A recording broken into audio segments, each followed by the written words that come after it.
Welcome to Body Sculpt of New York 6 Weeks to Fitness podcast, where we hope to inform, motivate, encourage, and inspire you towards living a healthier lifestyle.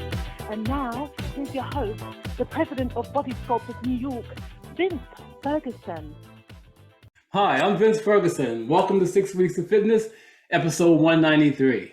Thank you so much for joining me today. Dr. Ashley Lucas is the founder of PhD Weight Loss. She holds a PhD in sports nutrition and chronic disease, and she's also a registered dietitian. Now, she comes to the field of nutrition and weight management with a unique background as a professional ballet dancer. That's right, professional ballet dancer. But joining me today on my podcast to discuss long-term weight loss success, which is so important, and why she believes that weight gain isn't your fault. Let's welcome Dr. Ashley Lucas. Dr. Ashley, how are you? I'm great. Thanks so much for having me. Well, thank you for coming on the show. But before we get started, I want you to share with my listeners and viewers, where did you grow up and what was your childhood like? Sure. Yeah, I grew up in Washington State. And it was a great childhood. I trained as a classical ballet dancer when I was young and worked real hard and just didn't have any natural talent to speak of. And so I was always pushing my body to do things that it naturally didn't want to do. I was injured all the time, and I really just had a constant fight to fit the really lean body that we are or were at that time required to fit, as being a ballet dancer. So I had struggles with that. I was told I was fat countless times, despite restricting calories like crazy and not eating any fat, because I thought that if we ate fat, we'd get fat. Right. And so I had that constant struggle, but throughout that childhood, I learned perseverance and persistence, and wouldn't have changed any aspect of it, but it pushed me into what I'm doing now today. Really? So how long were you a professional ballet dancer? Yeah, I started training when I was 4 years old, and I went to a boarding school for it during high school. I completed my undergraduate degree in ballet performance and then went on and danced with companies across the country. And so, yeah, I had a fairly successful career because I'm just a little bit obsessive, and I was so passionate and just loved everything about it. And actually, the end of my dancing career, it was when I landed in New York. I was actually chosen to perform at the Joyce Theater. Nice. And I was flown up there, but instead of finding myself in the spotlight there, participating in these once-in-a-lifetime performances, I found myself in the ER. Really? I had no idea what was going on with my health. I thought that maybe I was having a heart attack, a panic attack. Yeah, and basically that's what it was. It was a panic attack. And the doctors, after a whole bunch of different tests, said that I was just underfed and over-exercised, and I just couldn't keep going. So I had to step away from my dancing career at that time and in my mid-20s. Really? And so what brought you to PhD weight loss? Well, I just, from that point, I knew my body couldn't continue doing what it was. And I was really frustrated that I was injured all the time, and my body was never at the body composition it needed to be, despite working really, really hard.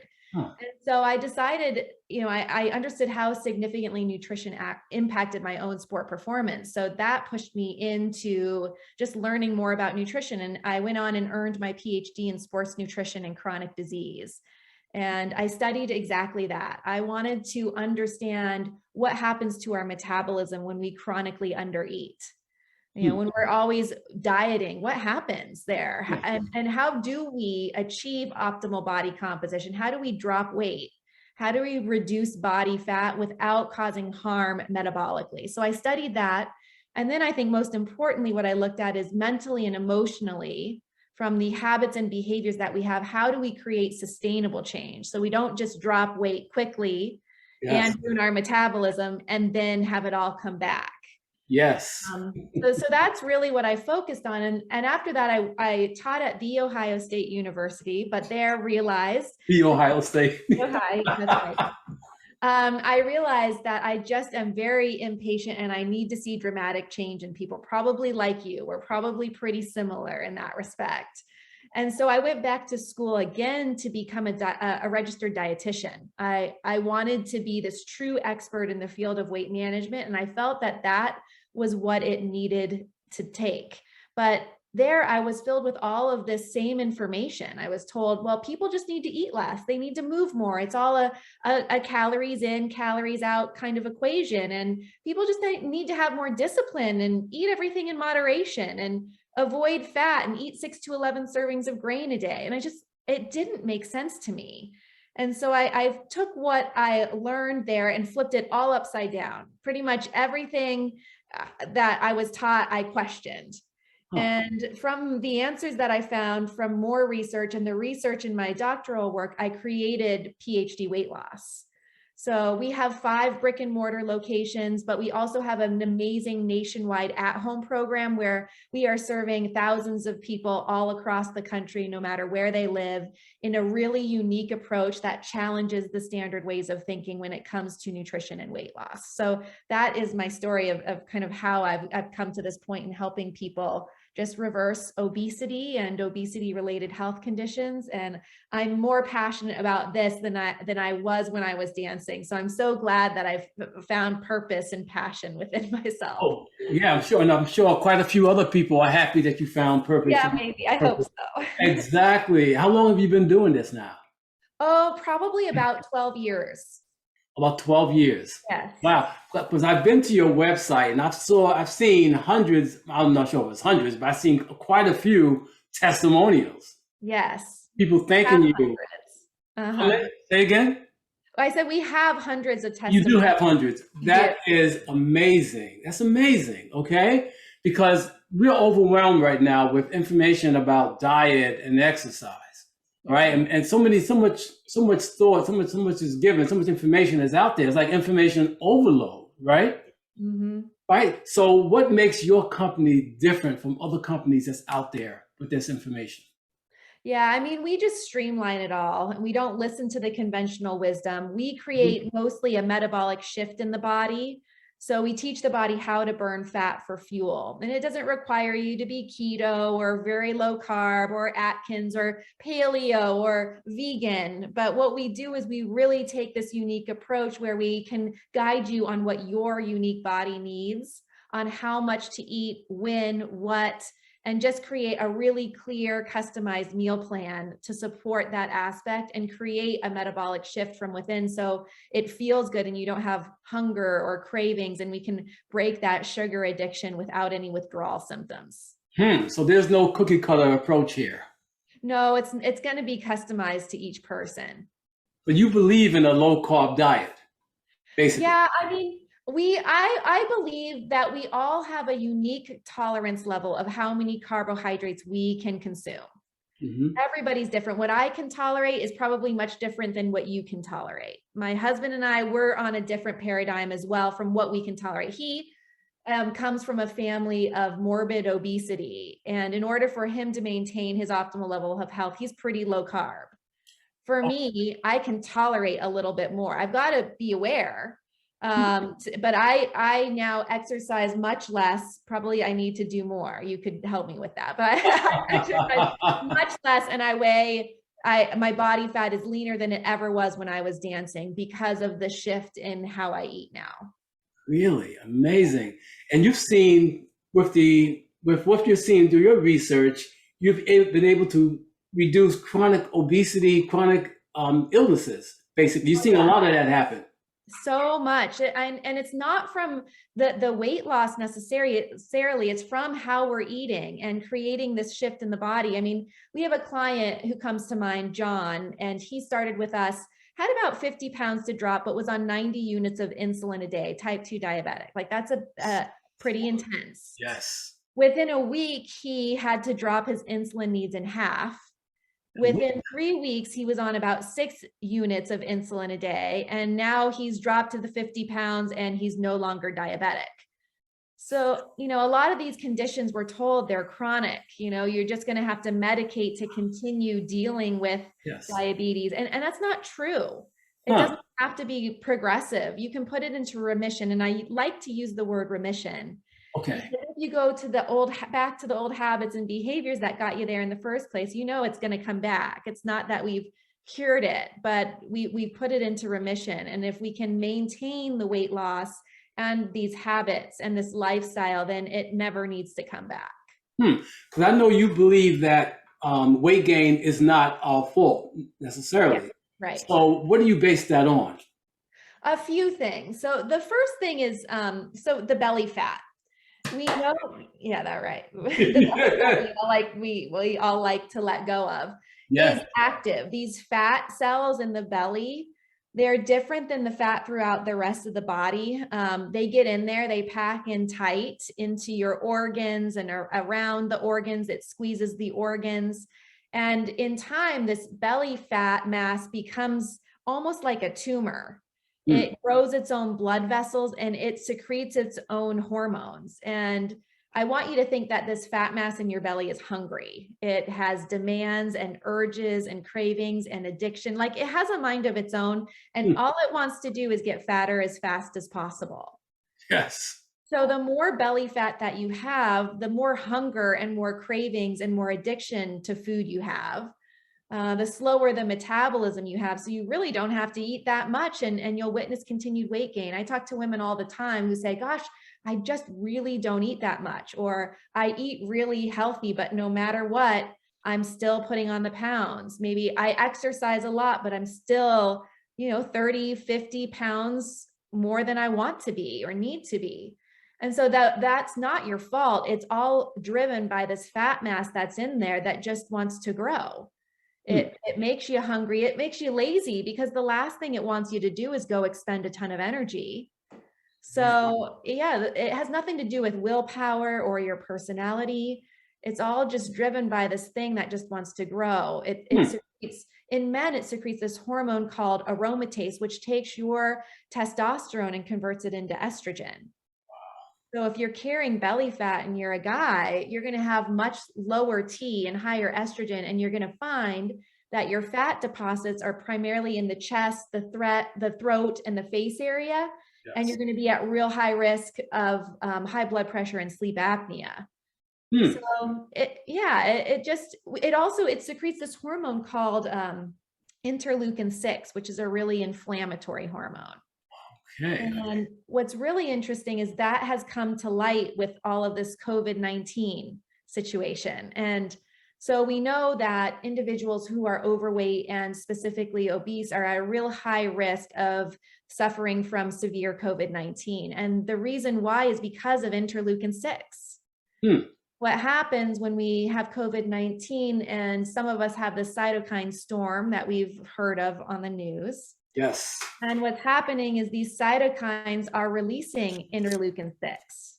So if you already have this belly fat mass in there that's producing interleukin 6, you're at a baseline high level. Now you have the cytokines flowing through, and it's just a load of interleukin 6 that your body cannot handle, and it mounts this severe response. So that's why if we're overweight or obese, we have such a higher risk of having a severe condition. It doesn't have to do with the actual necessarily the fat, but it's what the fat is doing in the body that creates the havoc we're experiencing. Wow, very good. Why is belly fat so dangerous? Because of that, because it secretes these hormones, because it, in women, it secretes also this hormone called aromatase that increases our risk of estrogen-dependent breast cancer. So yeah, it's just an active tumor that we do not want in the body. It acts like that. Now, in addition, I know you said it's not our fault, not totally. But would you also blame the food industry because some of the food is addictive, the chemicals that's in the food? Yeah, I know I had said there are a few reasons, and that is one of the reasons for sure. They create these foods that smell and taste and look just perfectly. So we really cannot eat just one. Yeah, exactly. A huge component of it. Yes. So how do we stop cravings? Because, all of us have these cravings that we got to grab another donut, we got to eat more ice cream. How do we control those cravings? Yeah. I mean, there are a few different ways. So one is to create a shift in the body metabolically. So if we can teach it how to burn fat for fuel, then the body's not going to have the cravings for the fast food and the sugar. We can dull the signals. So right now, most of us are, carbohydrate sugar burners, and we need to eat every 3 to 4 hours. If not, we get hangry. We crave these certain foods, and usually they're kind of carby or salty foods that we're just craving. And our hunger cues, we can't trust our body when we're hungry, when we're tired. It's all out of whack. So when we can create this shift in the body and feed our body in a different way, then you will find that we can actually trust what it's telling us, and we won't be hungry. We won't have cravings. So that's one of the aspects. Also recognizing what are our trigger foods. They're different for each person. And that's why the eating in moderation, everything in moderation, I think was coined by someone who's naturally lean. Because I think I've met 3 people in my lifetime and working with thousands of people who can actually eat everything in moderation. So you don't believe in that? I don't. I think it's caused a lot of issues, actually. Yes. Now, but you do believe in eating 3 or 4 hours each day? It's different for each person. Generally, when we start with our clients, we have our clients eating every 3 to 4 hours a day, just to make sure that we're managing blood glucose and we're moderating it so there's no highs or lows. But once someone becomes fat adapted, they don't have to eat every 3 to 4 hours. Their body, when their metabolism is fat adapted, they can actually tap into the fat we have stored on our body and burn that for fuel when needed. So a lot of our clients, maybe, breakfast if they're hungry, but breakfast really isn't the most important meal of the day. So Really? Explain that. It is not. What? Not. Really? So, Kellogg actually coined that phrase to sell more breakfast cereals. Really? Yeah, there's not research to support the fact that breakfast is actually the most important meal of the day. It is when you're trying to sell more Frosted Flakes, though. Yes, most definitely. A lot of research, a lot of companies that sponsor research is usually to push their product, correct? That's right. That's funny, but that's quite interesting too, though. Now, tell my listeners about, and my viewers, how important is supplementation? Yeah. I think that there is a time and a place for supplements. I mean, I take some of them to help me with different aspects. Like, let's see, vitamin D. I think that the majority of us are deficient in vitamin D, especially during the winter. So that could be an important one to take. Yes. A lot of us these days, because of our environment and stress levels, we have gut issues. And so taking support for the gut for some people can be helpful. But there's not going to be supplements that are just going to allow you to drop the weight. And if there are, it's usually a quick fix and you haven't changed any habit, behavior, or really learned what your body needs. And it's not going to have the lasting impact that you're really looking for. So yeah, I think there's a time and a place, but just being aware that of what your body needs is going to be important with that. And you talked about behavior, and I know you focus on behavior and emotional support. How important is that in your client's weight loss journey and sustainability? It's the most important part. The most important part. It is. Really? The nutrition aspect is actually one of the most simplest part once we can get it all dialed in.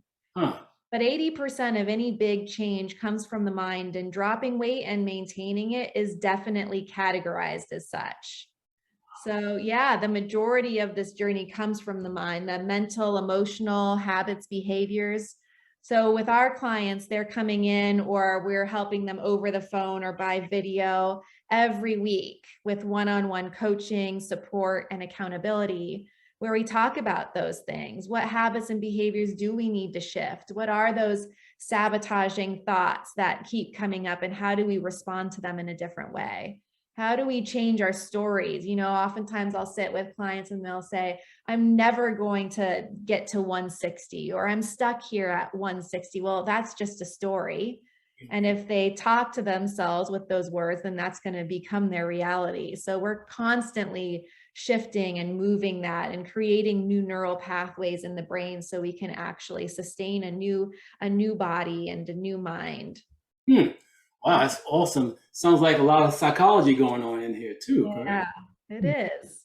Wow, that's amazing. Now, what about inflammation? Because you touched on that as well. What foods cause inflammation in the body?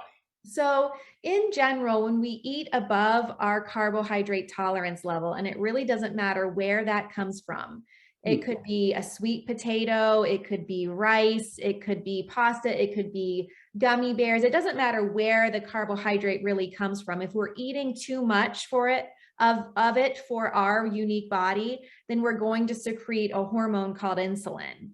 And I'm sure you guys have heard about insulin, but insulin is a really inflammatory hormone. And I think we can all agree that we don't want to have high levels of insulin in the body. So we just need to eat to support keeping that insulin as low as possible. And with that, we'll see that our inflammation continues to reduce. Huh. Now, as a trainer, I often discuss the importance of exercise when it comes to losing weight and the nutrition. But I understand you don't put as much emphasis on exercise when it comes to sustainable weight loss, correct? Yeah, so I view exercise as not being a huge weight loss tool, but a really big wellness tool. So it's very important, leading an active lifestyle, moving. I read this interesting research study today, actually, and I hope I say this right, but basically they said that even if you move 180 minutes a week of cardio, which is about 30 minutes a day of zone 2 cardio, which means that like you're having a hard time talking to the next person, that it will, and if you sit over 5 hours a day, it erases the benefits of all that cardio. Really? Yes. What? So yeah, so movement for heart health is important. But if Mhm. you think you're going to get on the elliptical or work out and drop 50 pounds, it's likely not going to happen. Huh. So I look at exercise as huge, important to maintain muscle and mood and stress and sleep, and to maintain a weight loss, it's going to be important. I think resistance training, lifting weights is like the number one thing Build that we muscle. can do, muscle. And it's hard to do. I'm trying to build muscle right now. And man, it's a challenge. Why is it hard though? Because I know you're on a great diet. Why is it hard for you?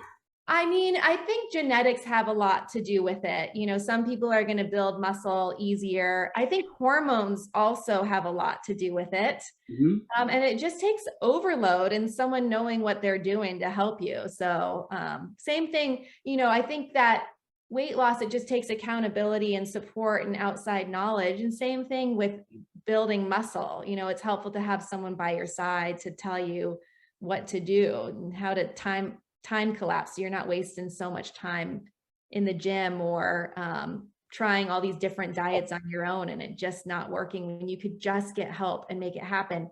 And it happens quickly. Our men drop 3 to 5 pounds a week, our women 2 to 3 pounds. So it doesn't have to take forever. Well, what about people who believe they need to drop 10, 15 pounds right away and they think like the crash weight diet is the way to go? What's Yeah, wrong with that? we know that doesn't work. Yeah. Yeah, lots of water weight there. And also to create any kind of habit change, it takes at least 6 weeks. And that's quick. So there's just, if you drop it in 3 weeks through a juice cleanse, it's not gonna. Huh. Well, so you're familiar with juice cleanses because a lot of people do them. Yeah, a lot of people do them. Yeah, but I think in addition to a sustainable weight loss program, I mean, I think juicing is fine as part of your, a part of a regular dietary program, but not something that you're looking to do just to lose weight and think you're going to keep it off that way, Yeah, I mean, it depends.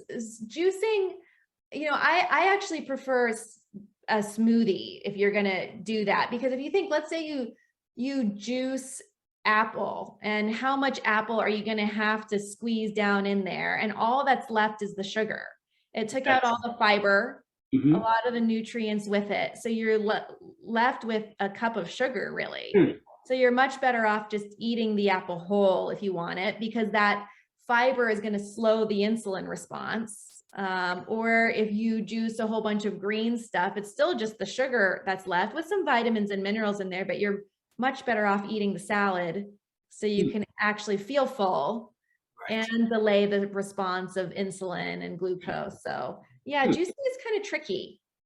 Yeah, because I know some people believe that when you juice, you get the vitamins or minerals right to the blood system right away.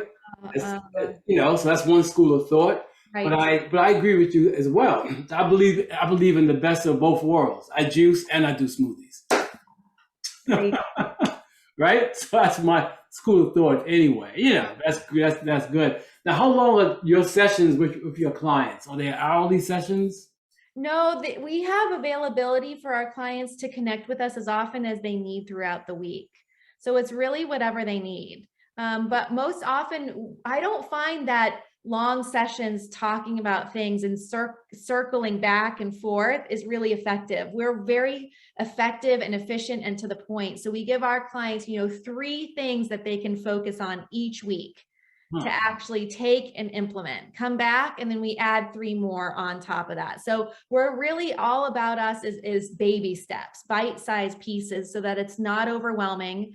We respect our clients' time so that, everyone's so busy that I wouldn't want them to have to hang out with us for an hour every time, but we're always available. We see our clients each week for as long as they need to get their questions answered. But since we have such good communication with them, people are usually in and out in about 15 minutes. Is that right? Really? Yep. What about virtually when they call you for consultations? Same thing, about 15, maybe 20 minutes max. But, if they want to have 3 of those a week, they can. But we're so on top of it, and they're just getting it, and we make it easy. We provide about 85% of the food at the beginning as well.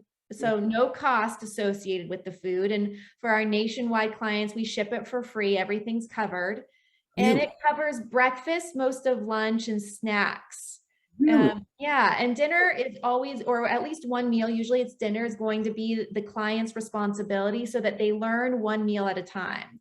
Clients can do their own food if they want to, but I'd say 97% of our clients choose to use our foods because they're just a tool. So we help them with this dinner meal and what it looks like, recipes, dining out, takeout, and then they have the foods to help support them earlier in the day. And then they feel like they're this expert. They become very self-sufficient for dinner, and we practice lunch. So now they've got their dinner and they've got lunch. Then we move on and we practice breakfast. So by the time we get the body where it needs to be, which in our eyes is fully collapsing that belly fat mass, we've got to fully collapse the fat mass or else the weight's going to come back.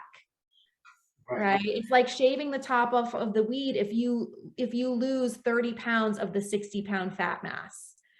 So for a lot of people who've dropped weight only to regain it, they've not gotten their body where it needs to be. So anyway, once we get the body where it needs to be, all of our clients understand their eating style for the future. They're not dependent on any of our food items, but we've allowed habits and behaviors and new ways of thinking to start to be ingrained in the brain. And then we practice that in maintenance, and maintenance with us is free. It's for life. We never leave our client's side. So most of our clients like to meet at least once monthly, and they do that for forever. We have clients from 6-7 years ago when I opened our first PhD brick and mortar space who come in, and Susie, I just got a note that she was back in checking in, and she started with me 6 years ago, and she's up 5 pounds over that course of time, and she's about 70 years old. Really? So yeah, she just checks in, and 5 pounds makes her feel uncomfortable. Her pants are a little tight. And so we just error correct early on and get her back down where she feels her best. And there's no cost associated, as we can error correct that early on. Maintenance. Amazing. Awesome. I also went to your website. You seem to have a large team of professionals working with you. We are almost 40 of us now, which is so fun. 40? Yeah. How do you manage all those people? Yeah, that's a whole nother podcast. That's a whole nother podcast. No, it's so fun. We love it. And we just have systems and accountability charts in place. And it's clear responsibilities and roles. But as we expand, our nationwide program is amazing. We've actually doubled the number of clients who got started just in a month, last month.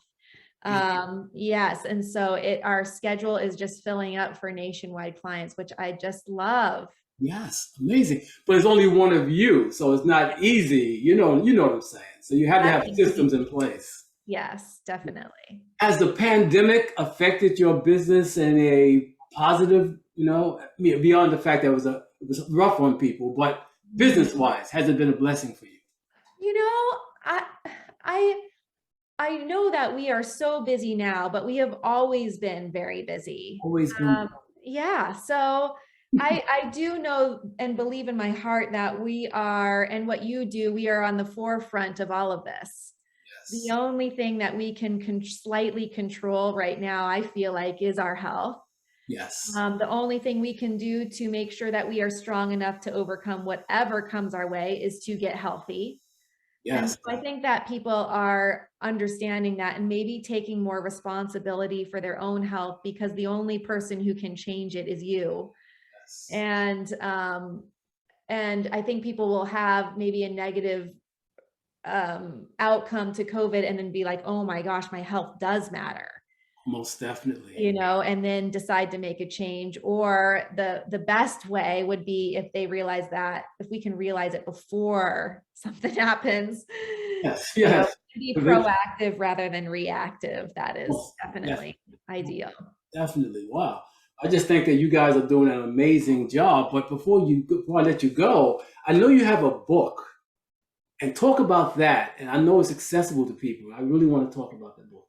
Yes, it's called The Ultimate Weight Loss Secrets. And I talk a lot about the visceral fat, the belly fat, what it does, how it works, why weight gain isn't your fault. And then I provide a lot of simple evidence-based strategies that folks can implement into their own life right away to see big change. So a lot of folks have said that it's really helpful. And then I share a lot of stories in there. So it's fun, and it's free right now to download at our website. And yeah, okay. And speaking of your website, please tell my listeners and viewers where they can download it. Sure. Yes, it's available at myphdweightloss.com. So that's myphdweightloss.com. And then sometimes I'll put it up on our social media, and I try to provide a lot of tips there. And my handle for social media is Dr.Ashley Lucas. So that's another place to be able to access it. Perfect. Perfect. Any last words for my viewers and listeners before I let you go? Gosh, I would just say that there is hope to making change. So even if you've dropped weight in the past only to regain it, it really isn't your fault. You don't have to live there. You can make a change for the rest of your life, and simply because you want to. So just that there's hope, and you can do it if you have this strong desire within you to make a change. So you actually put the responsibility, the onus back on the person, on the client, right? Yeah. Yeah. If we have the right tools in the toolbox, then it's doable. Yes. Oh, and you make it sound so doable. And I know why you're doing so well, because you have the research behind you. You have the testimonials from your clients who absolutely love you and your work. It's amazing. And the timing couldn't be better. Yeah. Well, really thank you. Thank you for all the work you do and keeping people fit and strong. Oh, it's my pleasure. That's something I'm committed to doing. And hey, we're in this together. And I actually watched a video with you and Petros. Yes. I actually, he's a great guy, as a matter of fact. Yes. I watched some of his videos, and I had his one of his current CEO, Bryce Henson, on my show. Yeah, Bryce is great. I chatted with him a few weeks ago. Great dude. I had him on my podcast a few weeks ago. Great guy. So a lot of good energy going on around here. Right. So with that being said, Dr. Ashley Lucas, on behalf of Body Scope of New York, it's my nonprofit, and 6 Weeks of Fitness, I want to really thank you for coming on my show today. Thanks for inviting me. It was truly a pleasure. And to my listeners and viewers, I hope this program was encouraging and inspiring, and that you will continue tuning in to my 6 Weeks of Fitness podcast. And if you have any questions, comments, or suggestions for the show, please leave them below or email me at vince@sixweeks.com. And don't forget to subscribe so you don't miss any future episodes. And remember, we don't stop exercising because we grow old. We grow old because we stop exercising.